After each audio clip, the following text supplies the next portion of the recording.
嚟啦喂，開始啦！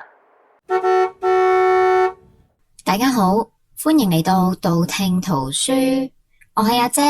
今日我會同大家分享《心流》呢本書嘅作者麥哈利，佢係一位積極心理學嘅大師。呢本書教我哋點樣進入心流，即係一種好專注、好滿足嘅狀態。心流可以幫助我哋喺工作、學習甚至生活入邊揾到更多嘅快樂同意義。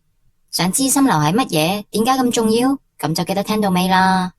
心流就係你做一件事做到好投入，做到連食飯同時間都唔記得。譬如打籃球打到完全沉浸喺比賽裏邊，或者寫作嘅時候靈感爆棚，時間唰一聲就過咗，自己都唔知，完全冇時間概念。呢啲狀態就係心流，經常出現喺運動、創作、學習同工作嘅時候。心流有5個好明顯嘅特徵。第一，明確目標，你有一個好清楚嘅目標，知道自己要做啲乜。第二，即時反饋，你會即刻知道自己做成點。譬如寫程式嘅時候，見到程式成功溫到而冇筆，你就會有好大嘅成功感同滿足感。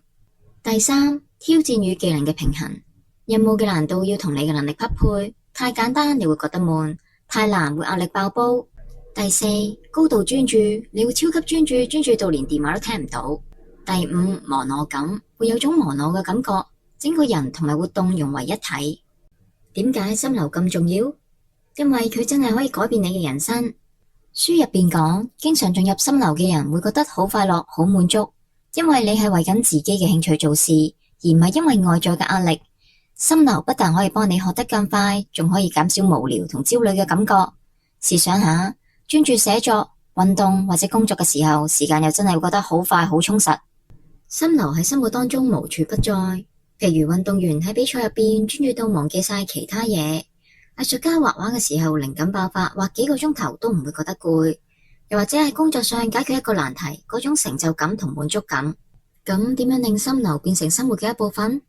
首先挑戰自己，試下新嘢，譬如學吉他或者學一啲新嘅語言。其次重新設計任務，將佢變得有趣。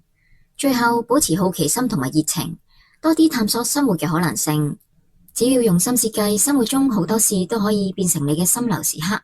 最後總結一下，心流呢本書話俾我哋知，透過專注、挑戰同埋熱情，我哋都可以進入心流，生活會變得更快樂、更高效、更有意義。